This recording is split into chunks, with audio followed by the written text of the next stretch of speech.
பெரிய அலை வந்து நம்மளை வந்து அந்த வேகமாக வர்ற போட்ஸில் வந்து நம்மளை கீழே தள்ளி விட்டுரும். தள்ளி விட்டுட்டு ரிவர்ஸில் போகும்போது அந்த கடல் வந்து ஆட்களை இழுத்துட்டு போயிடும். நம்ம எவ்வளவு பலமாக தரையில் காலை ஊனி வச்சாலும் அந்த அலை வந்து நம்மளை அடித்து கீழே தள்ளினதுக்கப்புறம் நம்ம என்ன பண்ணினாலும் அது இழுத்துக்கிட்டு ஆழத்துக்கு கொண்டு போயிடும். ஆழத்துக்கு கொண்டு போகும்போது என்ன ஆகும்னா, நமக்கு நீச்சல் தெரிஞ்சவங்களா இருந்தாலுமே நம்மளை கரை நோக்கி வர முடியாது. ஏன்னா கடலுக்கு கொஞ்சம் தூரத்தில் போயிட்டுனா நீர் ஓட்டம்னு ஒன்று இருக்கும். நீங்கள் குளத்தில் நினைக்கிற மாதிரி மற்ற இடங்களில் உள்ள மாதிரி இல்லாமல் கடலில் எப்பவுமே நீரோட்டம் இருக்கும். அந்த நீரோட்டம் நம்மளை இன்னும் ஆழத்துக்கு தான் கொண்டு போகும். ரொம்பவே அனுபவமான நீச்சல்காரங்கன்னா அந்த நீரோட்டத்தை எதிர்த்து நீஞ்சி கரையை ஒதுங்கி வந்துடலாம். அதே அனுபவம் இல்லாதவங்க அவங்க நீஞ்சாலுமே அவங்களை இன்னும் ஆழத்துக்கு கொண்டு போகும்போது அவங்க பயத்திலேயே நீச்சல் தெரிஞ்சவங்க கூட கடலுக்குள்ள மூழ்கிறதுக்கு நிறைய வாய்ப்புகள் இருக்குது. அந்த மாதிரி ஒரு விஷயம் தான் இந்த கடல் ரொம்ப வேகமாக அலைகள் இருக்கிற டயத்தில் நம்ம வந்து ரொம்ப கடல் குளிக்கிறதுக்கு நம்ம வந்து கடல் அப்படி தூரமாக மணலில் உட்காந்து ரசிச்சுட்டே போயிடலாம். அந்த அலை எப்படி அடிக்குன்னு பார்த்து ரசிச்சுட்டு போயிடலாம். அப்போ நீங்கள் யாரும் தயவு செய்து கடலை பற்றி அனுபவம் இல்லாதவங்க, பெரிய லெவலில் நீச்சல் தெரியாதவங்கலாம் நீங்கள் கடலில் குளிக்கணும் அப்படின்னு நீங்கள் நினைக்கவே நினைக்காதீங்க. அதுக்கப்புறம் அடுத்து இந்த மாதிரி பெரிய அலைகள் வந்து போகும்போது இன்னொரு விஷயமும் நடக்கும். என்னன்னா, கடல் அலைகள் வந்து அந்த சுருட்டி அடிக்கும்போது அதில் இருந்து ஒரு 3 வகையான 4 வகையான சுழிகள்னு சொல்லுவோம். அந்த சுழி பிரியும். அந்த சுழியை கூட உங்களுக்கு காட்டலாம். அந்த இடத்துல பாருங்க, கலக்க அப்படியே ரவுண்டு பண்ணிக்கிட்டு போது பாருங்க. எல்லா இடத்துலையும் இப்போ இதில் பார்த்தீங்கன்னா அந்த சின்னதாக ரவுண்டு பண்ணும். பெரிய இந்த இப்போ பாருங்க, அந்த தெரியுது பாருங்க, எவடியா மரியாதை அந்த தெரியுது பார்த்தீங்களா? அதுக்கு பேர் தான் சுழின்னு சொல்லுவோம். நாங்கள் மீனவர்கள் எல்லாரும் சுழின்னு சொல்லுவோம். அந்த அலைகள் வந்து தெரியுதா?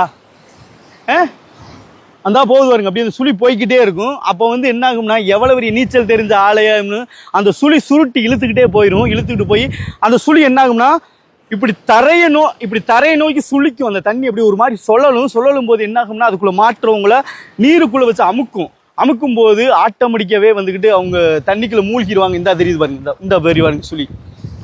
இந்த மாதிரி சின்ன அலைக்கே இந்த மாதிரி சுழி வருதுன்னா, பெரிய அலைக்கெல்லாம் பெரிய ரொம்ப ஆக்ரோஷமான சுழிகள் வரும். அந்த சுழிகளுக்குள்ள அமுக்கி ஆட்களை மூழ்கடிச்சு கொன்றும். இதெல்லாம் கடல்ல இருக்கிற ஆபத்து. இது எங்களுக்கு மீனவர்களுக்கு எல்லாருக்குமே தெரியும். உங்களுக்கு அந்த அனுபவம் தெரியாதனால நான் சொல்றேன். அதே மாதிரி இந்த சுழி அமுக்கும் போது நீங்க என்ன பண்ணா, சுழியை எதிர்த்து நீங்க கூடாது. சுழி நீச்சல் தெரிஞ்சவங்களா இருந்தா கூட இந்த சுழிக்குள்ள மாட்டினா இறந்துருவாங்க. ஆனால் இந்த சுழியை என்ன ஆகும்னா, அந்த சுழியை எதிர்த்து நீயக்கூடாது. அந்த சுழி போகிற பாவிலே போய் அந்த சுழியை விட வேகமாக நீஞ்சு நம்ம கடந்து வெளியே வந்து தப்பிக்கணும். இப்படிலாம் நிறையா இருக்குது இந்த கடல்களில். நீங்கள் நினைப்பீங்க சும்மா ஒரு ஓரமாக போதும், சும்மா ஒரு ஓரம் அப்படிங்கிறது.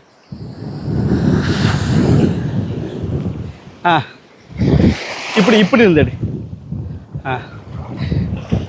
தெளிவாக இருக்கா?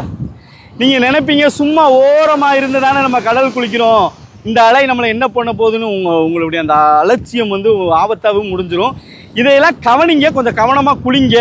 ஏன்னா எல்லா விஷயமே எல்லாருக்கும் அனுபவிக்க தோணும். என்னடா நீங்கள் என்னடா சொல்ல, நான் என்னடா கேட்க, எனக்கு பிடிச்சதை நான் பண்ணத்தான் செய்வேன்னு சொல்கிறீங்க. கண்டிப்பாக பண்ணலாம் நமக்கு பிடிச்சதா, ஆனால் கொஞ்சம் பாதுகாப்பாக பண்ணணும், அவ்வளோதான். அந்த இடத்துல இப்படி ஒரு ஆபத்து இருக்குது, அதையும் நான் உங்கள்கிட்ட சொல்லிக்கிறேன். அதுக்கடுத்து வேறு என்னென்னா, இப்போ இதில் கூட இந்த தெரியுது பாருங்க, அந்த இடம் மட்டும் ஒரு மாதிரி ரவுண்டாக தெரியும். இந்த சுருளுது பாருங்க, இந்த சுழண்டு போகும் பாருங்க, நான் காமிக்கிற பாருங்க. அப்படியே சுழண்டுக்கிட்டே போகும். அந்த பெரிய அலை வந்தால் கூட அது அப்படியே போய்கிட்டே இருக்கும்.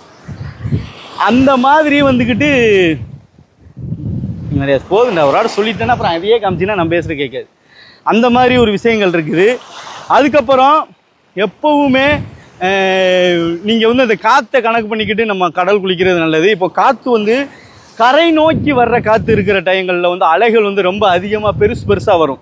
அதே காற்று வந்துக்கிட்டு அப்படியே ஆப்போசிட் எதுக்க போகும். அப்போ வந்து கடல் அமைதியாக குளம் மாதிரி ரொம்பவே மென்மையாக இருக்கும். அப்போ நீங்கள் தைரியமாக கடல் குளிக்கலாம். இந்த மாதிரி காற்று இருக்குது. அதே மாதிரி சீற்றம்னு சொல்லுவாங்க. அப்போ காற்றும் தேவையில்லை, எந்த திசை காற்றும் தேவையில்லை. இப்போ இந்த திசையில் தான் காற்று போகணும், காற்று வரணும் அப்படிலாம் தேவையே இல்லை. ஆனால் அந்த சீற்ற டயத்தில் எப்போவுமே அலை வந்து கரை நோக்கி ஒரு அலை பெருசாக வந்துக்கிட்டே இருக்கும். அந்த சீற்ற டயத்தில் வந்துக்கிட்டு எப்போவுமே கவனமாக நம்ம கடல் குளிக்கணும். அந்த சீற்றம் எப்போ அதிகமாக வரும்னா, நாங்கள் கனத்த நாள்னு சொல்லுவோம். கனத்த நாள்னா அமாவாசை, பௌர்ணமி, இப்படி முக்கியமான நாள்கள் இருக்குல்ல, அந்த நாள்கள்லாம் கடல் சீற்றம் வந்து எப்போவுமே ரொம்ப அதிகமாக காணப்படும். அந்த டைங்கள்லாம் நீங்கள் குளிக்கிறத ரொம்பவே தவிர்க்கலாம். ஏன்னா நிறையா எங்கள் ஏரியாலலாம் அமாவாசைனா நிறைய பேர் கடல் குளித்து சாமிக்கு பூஜை பண்ணுறக்காண்டி வருவாங்க. அப்போ எல்லாத்தையுமே நம்ம சொல்கிறது பாருங்கள், என்னையோ அடித்து தள்ளுது, இல்லைன்னா கொஞ்சம் தவறி விழுந்தாலும் நமக்கு நீச்சல் நல்லா தெரியும். ஏன்னா நம்ம ஆழிக்கடல்லையே நீஞ்ச ஆளுக்கு, அதனால நமக்கு ஒன்றும் பிரச்சனை இல்லை. ஆனால் கடலையே பார்க்காதவங்களுக்கு வந்து அது ரொம்ப ஆபத்தாக தான் முடியும்.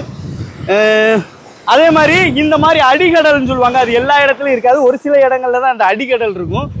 இந்த அடிகடல் இருக்கிற இடத்துல என்ன ஆகும்னா ரொம்ப பக்கத்திலே ஆழம் இருக்கும்.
இப்போ இந்த அடிகடல் இருந்துச்சு பார்த்தீங்களா, இந்த லக்கத்தில் வந்து எவ்வளோ பக்கத்திலே ஆழம் இருக்குது பார்த்தீங்களா.